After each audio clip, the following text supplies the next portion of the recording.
नमस्कार बच्चों, कैसे हैं आप सब। आशा करती हूँ आप सभी अच्छे होंगे, स्वस्थ होंगे, खुश होंगे और अपनी पढ़ाई भी अच्छे से कर रहे होंगे। जैसा कि आप सभी जानते हैं, मैं हूँ आपकी हिंदी की अध्यापिका और मैं स्वागत करती हूँ आप सभी का आईसीटी वर्चुअल क्लासरूम में। और आज हम यहाँ पर एकत्रित हुए हैं पढ़ने के लिए क्लास 6 की हिंदी, जिसमें हम पढ़ रहे हैं यहाँ पर अपने हिंदी व्याकरण का टॉपिक संधि।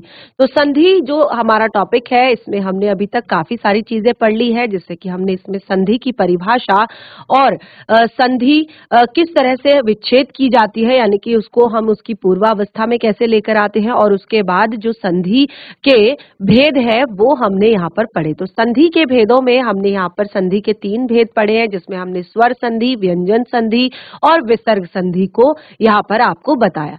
जिसमें हम अपना पहला टॉपिक अभी स्टार्ट यहाँ पर कर चुके हैं, स्वर संधि। तो स्वर संधि में यहाँ पर मैंने आपको स्वर संधि की परिभाषा बताई है, जिसमें हमने कहा था कि स्वरों का जब मेल होता है, यानी कि जब स्वरों का मेल होता है तो उसे स्वर संधि कहते हैं। तो किस प्रकार से ये मेल होता है और कैसे इसको हम आगे पढ़ते हैं, तो इसके लिए पूरे टॉपिक को हमने यहाँ पर आगे डिस्कस किया है। और इसके हमने यहाँ पर बहुत सारे यानी कि 5 और भेद आपको बताए हैं स्वर संधि के, जिसमें हमने यहाँ पर कहा कि जब हम ह्रस्व स्वर और दीर्घ स्वर का मेल करते हैं तो क्या बनता है, और इसी तरह से आगे हम बाकी चीजों को पढ़ेंगे। तो अभी हम यहाँ पर स्वर संधि के पूरे जो 5 भेद है उनको आगे डिस्क्राइब कर रहे हैं। तो हम चलते हैं स्मार्ट बोर्ड की तरफ, शुरू करते हैं अपने आज के सेशन को, कंटिन्यू करते हैं अपने टॉपिक को। तो सभी बच्चे ध्यान पूर्वक सुनेंगे और साथ ही समझने का प्रयास भी करेंगे। तो देखिए, हमारा जो टॉपिक है संधि, इसको हमने यहाँ पर शुरुआत में मैंने आपको बताया, संधि का अर्थ होता है मेल, यानी कि ज्वाइनिंग। जब हम क्या करते हैं, मेल करते हैं आपस में, ठीक है, किसका, जो शब्द होते हैं उनका। तो यहाँ पर हमने देखिए मेल किया, जैसे मैंने आपको काफी एग्जाम्पल पहले बताए और उसके बाद मैंने आपको बताया कि किस तरह से यहाँ पर संधि में सबसे पहले वर्णों का मेल होता है। किसका मेल होता है, वर्णों का मेल होता है, ठीक है। अब वर्णों का मेल होता है, हमने कह दिया कि वर्ण जो है आप उसमें पास पास आ जाते हैं और उनके विकार से जो नया शब्द उत्पन्न होता है, उनके उनमें आए हुए परिवर्तन से जो नया शब्द उत्पन्न होता है, उसे हम कहते हैं संधि। तो यहाँ पर देखिए हमने कुछ जो वर्ण जो परिभाषा, कुछ पहले हमने एग्जाम्पल दिए, उसके बाद मैंने आपको बताया आखिर ये वर्ण होते क्या है, ठीक है। तो वर्ण मैंने कहा कि भाषा की वो सबसे छोटी इकाई होती है जिसके और टुकड़े नहीं किए जा सकते। जैसे कि आप उदाहरण के तौर पर यहाँ पर देख सकते हैं, यहाँ पर मैंने आपको इस तरह से बताया है, जैसे ये आपके शब्द है, आपका शब्द है विद्यार्थी। तो इसको हमने इस तरह से, इसको हमने पहले क्या किया, इसका संधि विच्छेद किया और फिर हमने देखा कि किस तरह से का मेल हो रहा है। और यहाँ पर देखिए हिमालय शब्द ये कैसे बना है, तो हिमालय में देखिए कैसे बना, ये सब क्या है, वर्ण है। ये सब क्या है, वर्ण है। और वर्णों में कुछ स्वर होते हैं और कुछ व्यंजन होते हैं, ठीक है। अब हमने हिमालय शब्द लिखा है, तो जो आपका ह है वो व्यंजन है और इ जो है वो आपका स्वर है। फिर म जो है आपका व्यंजन है, फिर आ जो है आपका स्वर है। तो इन सब का यहाँ पर परफेक्ट तरीके से जब हमने मेल किया तो हमारा शब्द बना हिमालय, ठीक है। इसी तरह से देवालय। तो ये सारी चीजें हमने शुरुआत में पढ़ी और उसके बाद हमने यहाँ पर संधि की आपको बताई, उसके एग्जाम्पल दिए, उसके बाद हमने यहाँ पर ये कंक्लूजन निकाला कि कैसे संधि होती है। हमने कंक्लूजन निकाला कि प्रथम शब्द का अंतिम वर्ण, यानी अगर आपके पास 2 शब्द हैं, ठीक है, तो उन 2 शब्दों में से प्रथम शब्द का अंतिम वर्ण, जो अंतिम वर्ण है त, तो त में अ का स्वर आ रहा है, इसीलिए हमने यहाँ पर अ लिया। और द्वितीय शब्द का प्रथम वर्ण है अ और उसमें अ का ही स्वर है, तो हमने अ लिखा, ठीक है। तो ये मिलकर जो है, जो बनाता है, जो विकार उत्पन्न होता है, उसी से हमारा जो नया शब्द बनता है वो क्या होता है, संधि होता है। तो ये म, अ और अ मिलके क्या बन गया, आ। तो क्या हो गया, मता नुसार, ठीक है। तो हमने कहा प्रथम शब्द का अंतिम वर्ण और द्वितीय शब्द का प्रथम वर्ण उच्चारण की दृष्टि से जब इतने पास आ जाए कि उनको अलग अलग करना, अलग अलग उच्चारण करना संभव नहीं हो पाता है। तो ये पूरी प्रक्रिया जो है फिर क्या बनाती है, संधि। और विच्छेद क्या होता है, संधि द्वारा बने शब्दों को अलग अलग करना, क्योंकि शब्द संधि से बने हैं, यानी कि वर्णों के मेल से बने हैं, तो इनको इस तरह से अलग अलग करना ही संधि विच्छेद कहलाता है। अब देखिए गिरीश, ये भी सब क्या कैसे बने हैं, वर्णों के मेल से बने हैं। अब देखिए गिरीश शब्द को अगर हम लिखें तो ये कैसे बनेगा, देखिए ग धन ई, फिर र धन ई, ठीक है, फिर बनेगा, और इनको आप ऐसे लिखेंगे, फिर स धन अ, तो ये आपका इस तरह से बनेगा गिरीश। ठीक है, तो हमने क्या कहा कि ये शब्द सारे के सारे वर्णों के मेल से बने हैं और उसी को हम संधि कहते हैं। और संधि को अलग अलग करना, संधि द्वारा बने शब्द को इस तरह से अलग अलग करना ही संधि विच्छेद कहलाता है। ठीक है, तो ये सारी चीजें पढ़ी। उसके बाद हमने टॉपिक लिया संधि के भेद, जिसमें यहाँ पर सबसे पहले आपको तीन भेद बताए, स्वर संधि, व्यंजन संधि, विसर्ग संधि, जिसमें हम सबसे पहला भेद यानी कि स्वर संधि को अभी यहाँ पर डिस्कस कर रहे हैं। और मुझे पता है जो बच्चे नोट कर रहे हैं, जो बच्चे कॉपी में लिख रहे हैं, देखिए कुछ बच्चे तो केवल क्लास में बस देखते रहते हैं, वो कुछ नहीं करते, और अगर उनसे पूछो तो वो रिस्पॉन्स भी नहीं करते। लेकिन जो बच्चे प्रॉपर नोट डाउन करते हैं, जो बच्चे प्रॉपर लिखते हैं, घर से याद करके आते हैं, वो फिर यहाँ पे रिस्पॉन्स भी करते हैं। अभी मैं देख पा रही हूँ कि किसी भी बच्चे का ध्यान जो है क्लास में जो पढ़ाया जा रहा है उसमें नहीं है। ठीक है ना, तो ये हम पढ़ रहे थे स्वर संधि के भेद। ठीक है, स्वर संधि जो है उसमें हमने कहा कि स्वरों के मेल से उत्पन्न विकार को स्वर संधि कहते हैं। जब स्वरों का मेल कराया जाता है, इस तरह से देखिए, जब स्वरों का मेल कराया जाता है और उससे जो विकार उत्पन्न होता है उसको हम कहते हैं स्वर संधि। और स्वर संधि के यहाँ पर 5 भेद हमने आपको बताए थे। स्वर संधि के 5 भेदों में सबसे पहली है दीर्घ संधि, गुण संधि, वृद्धि संधि, यण संधि, अयादि संधि। ठीक है, तो हम सबसे पहले यहाँ पर दीर्घ संधि को लेते हैं। तो दीर्घ संधि में मैंने आपको लास्ट सेशन में बहुत ही अच्छे से क्लियर किया था कि जब ह्रस्व, अब ये ह्रस्व और दीर्घ क्या होता है, कौन बताएगा मुझे कि ह्रस्व स्वर क्या होते हैं, दीर्घ स्वर क्या होते हैं? हैंड रेज करेंगे फटाफट, जिसने लास्ट सेशन में नोट डाउन किया होगा, अच्छे से पढ़ा होगा। और काफी बच्चे, बहुत सारे बच्चे मैं देखती हूँ कि रिस्पॉन्स करते हैं और बहुत सारे बच्चे आंसर देते हैं और बार बार देते हैं। अब देखिए, जब तक आप दीर्घ संधि को पढ़ते हैं उसमें आपके 2 चीजें आते हैं, ह्रस्व स्वर और दीर्घ स्वर। ठीक है, और इसको मैं लगभग इस टॉपिक को पढ़ाते पढ़ाते लगभग 10 बार मैं आपको बता चुकी हूँ कि ह्रस्व स्वर किसे कहते हैं और दीर्घ स्वर किसे कहते हैं। तो कौन बताएगा मुझे यहाँ पर क्या होते हैं ह्रस्व स्वर और क्या होते हैं दीर्घ स्वर? आप क्लास 6 के बच्चे हैं? Yes ma'am. यस, तो हम क्या पढ़ रहे हैं बच्चा यहाँ पर? सिंधी सिंधी संधि। संधि, ये हमारे हिंदी व्याकरण का टॉपिक है संधि। आपने इससे पहले पढ़ा है संधि? तो मैम कभी नहीं पढ़ा? तो देखिए, आज क्या आप क्लास में पहली बार आए हैं बच्चे? क्योंकि ये टॉपिक हमारा लगभग 4 से 5 मतलब 2 से 3 सेशन से तो चल ही रहा है लगभग।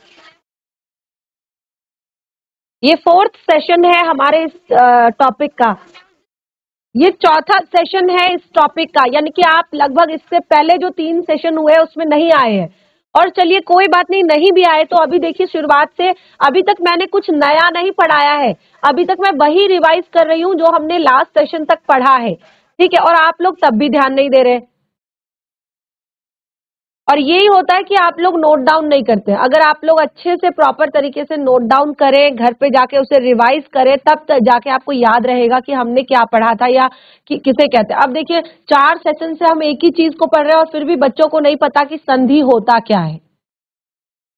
ठीक है ना, तो इसलिए अब मैं आगे बढ़ूं तो इससे क्या फायदा होगा कि आगे मैं आपको दीर्घ संधि पढ़ा रही हूँ जब आपको संधि नहीं पता।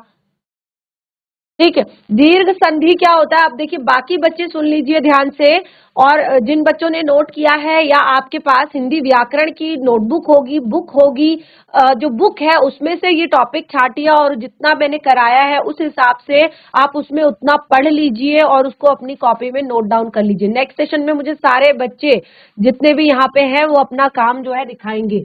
ठीक है, तो दीर्घ संधि में हमने लास्ट सेशन ये टॉपिक यहाँ पर डिस्कस किया था, जिसमें हमने कहा ह्रस्व। ह्रस्व यानी कि जिनके उच्चारण में बहुत कम समय लगता है। ह्रस्व अ ई उ री और दीर्घ जैसे आ ई उ ए आई ओ औ में से ह्रस्व या दीर्घ यानी कि इन दोनों में से कोई भी जब परस्पर निकट आ जाता है, यानी कि जब वो बिल्कुल नजदीक आ जाए, तो दोनों के मेल से क्रमशः दीर्घ ही बनता है, यानी कि दीर्घ बनता है आ ई उ। और दीर्घ किसे कहते हैं, जिनके उच्चारण में ह्रस्व स्वर की अपेक्षा दुगना समय लगता है, जैसे अ आ इ ई। अभी देखिए एक ही चीज को कई सेशन से रिवाइज कर रहे हैं। अ आ, ठीक है, अ के उच्चारण में कम समय लग रहा है, आ का उच्चारण करते वक्त दुगना समय लग रहा है, ज्यादा टाइम लग रहा है। ठीक है, अ आ इ ई उह ऊ री ए आई ओ औ। ठीक है, तो जिनके उच्चारण में हमें ह्रस्व, ह्रस्व क्या है, अ री, जिनके उच्चारण में बहुत कम समय लगता है। इस को हम कैसे पढ़ते हैं, छोटे ई की मात्रा को इस और बड़े ई की मात्रा को ई। ठीक है, तो इसमें उच्चारण के अनुसार, उच्चारण की दृष्टि से हमें ह्रस्व की अपेक्षा जिनमें दुगना समय लगता है उनको हम कहते हैं दीर्घ स्वर। ठीक है, दीर्घ स्वर। और जब इन दोनों का मेल कराया जाता है तो चाहे फिर ह्रस्व और ह्रस्व आपस में मिले, आप देख सकते हैं उदाहरण के तौर पर अ और अ अगर आपस में मिले तो भी आपका दीर्घ बनेगा, और अगर आपका एक ह्रस्व एक दीर्घ आपस में मिले, अगर अ या आ आपस में मिले तो भी आपका दीर्घ ही बनेगा। ठीक है, अगर दोनों आपके दीर्घ यानी कि आ और आ दोनों ही अगर आपस में दीर्घ मिलते हैं तो भी आपका दीर्घ ही बनेगा। और इस तरह से 3 उदाहरण मैंने आपको यहाँ पर दिए हैं, जैसे अ का, इह का और उ का, और तीनों में आप देख रहे हैं दीर्घ ही यहाँ पर बन रहा है। ठीक है, तो ये था लास्ट सेशन को पढ़ा और उसके हमने एग्जाम्पल दिए थे दीर्घ उदाहरण। जैसे आप देख सकते हैं यदि हमने अ और अ का मेल कराया, यानी कि दोनों ही ह्रस्व स्वरों का मेल कराया, तो देखिए मत धन अनुसार, इससे पहले भी मैंने ये कराया। ठीक है, मत धन अनुसार, तो क्या बना, अ और अ का मेल कराने से आ, तो क्या हो गया मता अनुसार। इसी तरह से राम धन अवतार, तो रा म में अ का स्वर आ रहा है, उसके बाद अवतार का अ ले लिया और दोनों का मिलकर क्या बनाया, दोनों ने आ बनाया यानी कि दीर्घ बनाया, तो क्या हो गया रामावतार। इसी तरह से भाव धन अर्थ, तो भा व क्या है, आपका व्यंजन है, और व्यंजनों का उच्चारण हम स्वरों की सहायता से करते हैं, तो यदि आप व का उच्चारण करेंगे तो आपको अ का स्वर आएगा। ठीक है, तो हमने व, फिर इसी तरह से अर्थ, तो क्या बन गया आ, तो बन गया भावा, भावार्थ। ठीक है, वीर धन अंगना, वीर धन अंगना, तो वीर अ का स्वर आया, अंगना का अ ले लिया और फिर वो मिलकर आ बना, तो इसी तरह से ये क्या बन गया नया शब्द, वीरांगना। ठीक है, और यहाँ पर भी मैंने आप लोगों को होमवर्क दिया था कि कुछ और शब्द इस तरह के बनाकर लाएंगे। और अगला उदाहरण हमारा था एक ह्रस्व और एक दीर्घ के मेल का, देख सकते हैं आप यहाँ पर। दूसरा जो उदाहरण है वो है एक ह्रस्व एक दीर्घ। ह्रस्व यानी कि जिसके उच्चारण में हमें बहुत कम समय लगता है, दीर्घ यानी कि जिसके उच्चारण में ह्रस्व की अपेक्षा दुगना समय लगता है। तो एक ह्रस्व एक दीर्घ यहाँ पर हमने लिया और फिर उससे क्या बन गया हमारा आ, यानी कि दीर्घ बना।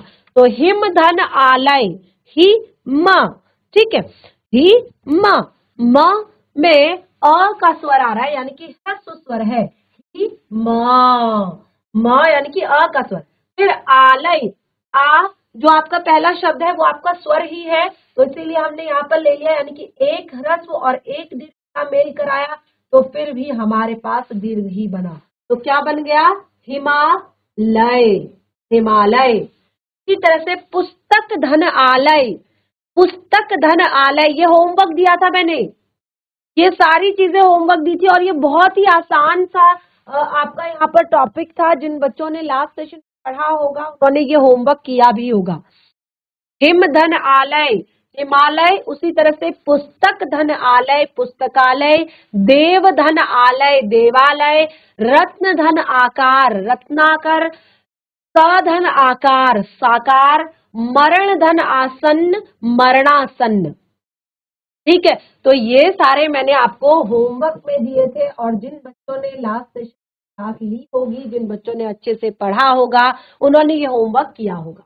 ठीक है, चलिए आज का सेशन अब हम स्टार्ट करते हैं अपने तीसरे उदाहरण से। इस तरह से हमने दो उदाहरण यहाँ पर ले लिए, दो ह्रस्व, उसके बाद एक ह्रस्व एक दीर्घ। अब लेंगे एक दीर्घ और एक ह्रस्व, यानी कि अब इसका जस्ट अपोजिट हो जाएगा। पहले हम लेंगे एक दीर्घ। नंबर 3 हमारा एग्जाम्पल यहाँ पर होगा एक दीर्घ, ये दीर्घ स्वर है, एक ह्रस्व, और दोनों ही मिलकर बनाएंगे दीर्घ। ठीक है, ये हमारा तीसरा एग्जाम्पल यहाँ पर है। तीसरे एग्जाम्पल को यहाँ पर सॉल्व करते हैं, तीसरे एग्जाम्पल के उदाहरण हम यहाँ पर लिखते हैं। ठीक है, क्या एग्जाम्पल हो सकते हैं? ठीक है, अब देखिए फिर से, विद्या धन अर्थी, विद्या धन अर्थी। ठीक है, कैसे समझेंगे इसको? विद्या धन अर्थी, विद्या, ठीक है, विद्या किसका स्वर आ रहा है बच्चे? कौन बताएगा मुझे? विद्या में किसका स्वर आ रहा है लास्ट में? या में किसका स्वर आ रहा है? हमने कहा प्रथम शब्द का अंतिम वर्ण, द्वितीय शब्द का प्रथम वर्ण। तो यहाँ पर जो प्रथम शब्द का अंतिम वर्ण है वो क्या है? या है। क्या है? या है। लेकिन य तो आपका व्यंजन होता है, इसका उच्चारण हम हमेशा स्वर की सहायता से करते हैं। तो यहाँ पर जब हम उच्चारण कर रहे हैं तो किसका स्वर आ रहा है? जरा कौन बताएगा मुझे? हैंड रेज करो फटाफट, किसका स्वर आ रहा है यहाँ पर? यस ऋषिकेश, माइक लेंगे बच्चा। पीछे जो बच्ची हैंड रेज कर रही थी। Good morning ma'am. Very good morning बच्चे। मैम आका। Very good, very good. Vidya, आ क्या कौन सा स्वर है हमारा? आ कौन सा स्वर है हमारा? दीर्घ स्वर है, दीर्घ स्वर। कौन सा स्वर है? दीर्घ स्वर, जिसके उच्चारण, हाँ, जिसके उच्चारण में हमें की अपेक्षा, ये क्या है? ह्रस्व स्वर। ठीक है, तो हमने कहा यहाँ पर, अब देखिए प्रथम शब्द का अंतिम वर्ण और द्वितीय शब्द का प्रथम वर्ण, क्या है द्वितीय शब्द का प्रथम वर्ण? क्या है द्वितीय शब्द का प्रथम वर्ण? मैम अ। वेरी गुड, अ। तो दोनों का मेल करेंगे तो हमेशा दीर्घ बनेगा, यानी कि आ ही बनेगा। तो क्या होगा नया शब्द? कौन बताएगा? विद्यार्थी। वेरी गुड, नया शब्द विद्यार्थी। ठीक है, कैसे होगा ये विद्यार्थी? अब कैसे लिखेंगे? देखिए बच्चों को ऐसे समझ कैसे आएगा? ठीक है, तो अब हम यहाँ पर विद्या शब्द में हमने यहाँ पर जो अ था वो हट गया। अब देखिए वो अ जो है इसी के अंदर इतना ज्यादा पास आ गया कि हम उसको अलग नहीं कर पा रहे हैं। अब देखिए विद्यार्थी, विद्यार्थी, अब अ भी आ रहा है लेकिन वो कहाँ आ रहा है? अंदर आ रहा है, साइलेंट हो गया, वो अंदर ही अंदर आ रहा है स्वर। विद्यार्थी आ रहा है ना, विद्यार्थी। ठीक है ना। तो ये हमारा नया शब्द यहाँ पर बना, ठीक है। इसी तरह से अब एक और शब्द यहाँ पर लेंगे, रेखा धन अंकित। रेखा धन अंकित, अब कौन बताएगा इसको? जीजीआई से ऋषिकेश, माइक ऑन करेंगे बच्चा। यस, रेखा धन, बोलना। वही बता रही हूँ बच्चे, रेखा धन अंकित, ठीक है। अब इसमें मुझे बताइए कि इसमें हम कैसे करेंगे मेल। हमने कहा प्रथम शब्द का अंतिम वर्ण और द्वितीय शब्द का प्रथम वर्ण, तो यहाँ पर प्रथम शब्द है रेखा, तो इसका अंतिम वर्ण क्या होगा? अ कैसे होगा? ध्यान से देखिए जरा, क्या हो सकता है? किसका स्वर आ रहा है? आप जब रेखा शब्द का उच्चारण कर रहे हैं तो आपको अंत में किसका स्वर आ रहा है?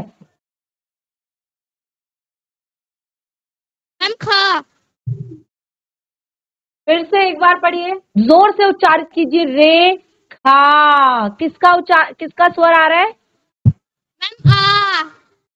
वेरी गुड, आ, यानी कि आपका दीर्घ स्वर। द्वितीय शब्द का प्रथम वर्ण क्या है? द्वितीय शब्द का प्रथम वर्ण, द्वितीय शब्द का प्रथम वर्ण क्या है? Very good. अब ये क्या बन जाएगा? दीर्घ बनेगा, क्योंकि हम दीर्घ संधि पढ़ रहे हैं, तो चाहे हम दो ह्रस्व मिलाएं, चाहे हम एक ह्रस्व एक दीर्घ मिलाएं, चाहे हम एक दीर्घ एक ह्रस्व मिलाएं, हमेशा आपका दीर्घ ही बनेगा। ये हमने यहाँ पर लिखा है। और ये क्या बनेगा? अब नया शब्द रेखा धन अंकित, तो कैसे क्या हो जाएगा ये? रेखांकित। वेरी गुड, रेखांकित, रेखांकित, ठीक है। तो इस तरह से यहाँ पर मैं आपको दो और शब्द देती हूँ होमवर्क के लिए, इसको आप नोट कर लीजिए और घर पे जाके आप करेंगे इसको, ठीक है। विद्या धन अध्ययन, इसको होमवर्क में नोट कीजिए, वहीं पे रफ नोटबुक में कर रहे हैं चाहे पेयर में कर रहे हैं, ठीक है। शिक्षा धन अर्थी, ये दोनों होमवर्क है, ठीक है। इसके फटाफट दोनों को नोट कर लीजिए। दो एग्जाम्पल हमने यहाँ पर पढ़े और दो एग्जाम्पल हम होमवर्क में करेंगे। उसके बाद देखिए, अभी हमने यहाँ पर दो ह्रस्व ले लिए, एक ह्रस्व एक दीर्घ ले लिया, एक दीर्घ और एक ह्रस्व ले लिया। अब हम दोनों ही दीर्घ स्वरों का एग्जाम्पल यहाँ पर सॉल्व करेंगे। दोनों ही दीर्घ स्वर हम यहाँ पर लेंगे। तो हमने कहा था कि चाहे आपके ह्रस्व स्वर पास पास आए, चाहे आपके ह्रस्व और दीर्घ पास पास आए, चाहे आपके दीर्घ और दीर्घ पास पास आए, बनेगा आपका हमेशा दीर्घ ही, इसीलिए इसको दीर्घ संधि कहा था, ठीक है। तो चलिए दीर्घ का एग्जाम्पल ले लेते हैं, उदाहरण लिखेंगे।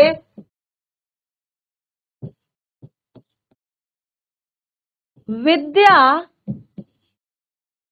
धन आलय, ठीक है। और वार्ता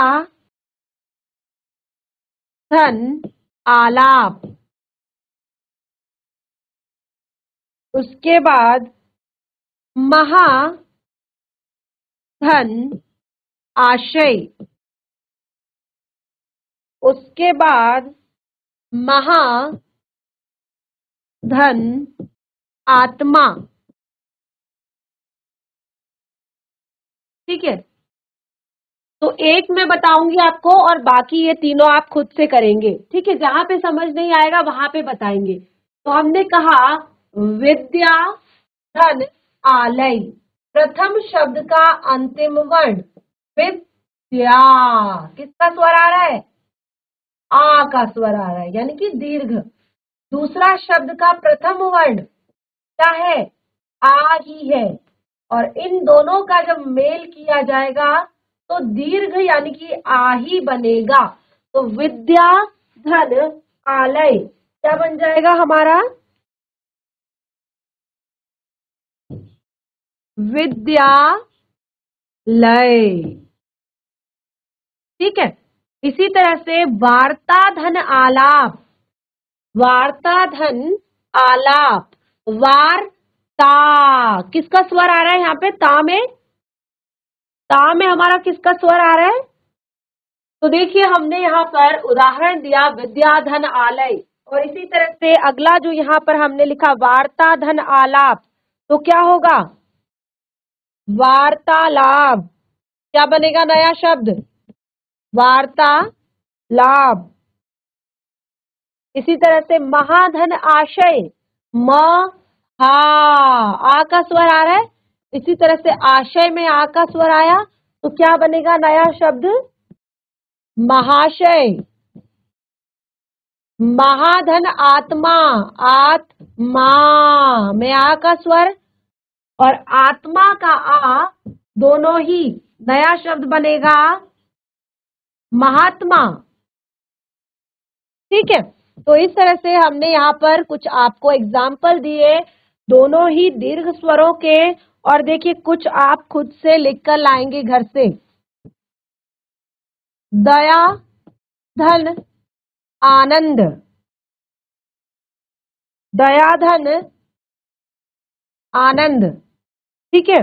और राज, राजा धन आज्ञा।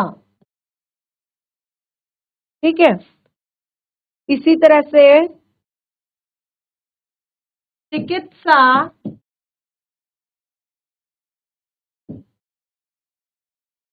धन आलय। तो ये भी आपके होमवर्क है। ठीक है। 2-3 एग्जाम्पल हमने यहाँ पर किए, बाकी की जो शब्द है वो आपके होमवर्क है, इनको आप नोट कर लीजिए। होमवर्क जो है उसको नोट कर लीजिए। अभी देखिए इनमें आप जितनी ज्यादा प्रैक्टिस करेंगे ना उतना आपको अच्छे से ये सारे शब्द जो है, ये सारे संधि जो है वो याद हो जाएंगे। तो अभी केवल दीर्घ संधि के सारे एग्जाम्पल है, अभी आगे बहुत सारे और भी एग्जाम्पल हम दीर्घ संधि में हमने पढ़ने हैं।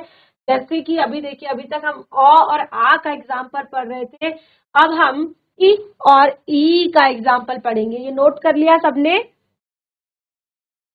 ये नोट कर लिया सब बच्चों ने? हैंड रेज करेंगे। Very good. आगे बढ़ते हैं नंबर 5, ई और ई, यानी कि दोनों ही जो हमारे ह्रस्व स्वर है वो मिलकर आपका दीर्घ स्वर बनाएंगे। ठीक है। दोनों ही ह्रस्व स्वर मिलकर आपस में दीर्घ स्वर बनाएंगे। ठीक है। तो इस तरह से अब इसके उदाहरण यहाँ पर ले लेते हैं, क्या क्या एग्जाम्पल हो सकते हैं। दो ह्रस्व मिलकर किस तरह से एक दीर्घ बनाते हैं। ठीक है। तो कवि धन इंद्र, चलिए कौन बताएगा मुझे अब इसमें? कवि धन इंद्र, कवि धन इंद्र, कौन सा स्वर आ रहा है यहाँ पे? कौन सा स्वर आ रहा है आपका? ह्रस्व स्वर, इह का, और द्वितीय शब्द का प्रथम वर्ण भी आपका इह ही है, और ये दोनों मिलकर आपका बनाएंगे दीर्घ। तो कवि धन इंद्र क्या बनेगा? कवींद्र। क्या बनेगा? क्या बनेगा आपका नया शब्द? कवींद्र। ठीक है।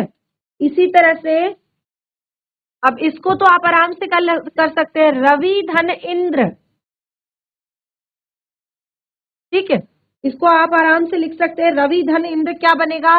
रवि धन ई, दोनों मिलकर दीर्घ बनाएंगे तो रवींद्र। ठीक है। इसी तरह से अभी धन इष्ट, अभी इष्ट, दोनों ही मिलकर दीर्घ बनाएंगे तो क्या बनेगा नया शब्द? अभीष्ट। ठीक है, इस तरह से अब देखिए एक और मैं आपको यहाँ पर एग्जाम्पल देती हूं। अति धन ईव,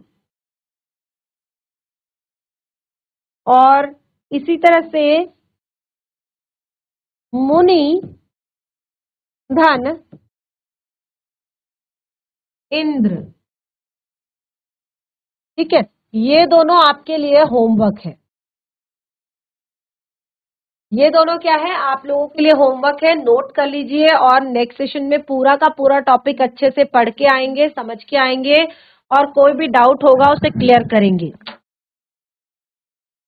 तो इस तरह से आज हमने यहाँ पर अपने बाकी के उदाहरणों को पढ़ा जो कि हमारी दीर्घ संधि से रिलेटेड है, और दीर्घ संधि में हमने यहाँ पर आज अपने अ और आ से रिलेटेड जितने भी एग्जाम्पल्स थे वो हमने क्लियर कर लिए हैं। और हम अपने ई और ई वाले यानी कि फिर से एक ह्रस्व एक दीर्घ और दोनों ही दीर्घ या दोनों आपके ह्रस्व से रिलेटेड एग्जाम्पल्स हम आगे और पढ़ेंगे। तो जितना भी आपको आज पढ़ाया है उसे घर पर रिवाइज करें, जो होमवर्क दिया है उसे कोशिश करें कि सॉल्व करें और पूरा का पूरा टॉपिक पढ़ें। कहीं पर भी कोई डाउट लगता है, कोई चीज आपको समझ नहीं आती है तो उसे नेक्स्ट सेशन में जरूर क्लियर करें। तब तक के लिए धन्यवाद। आपका दिन शुभ हो।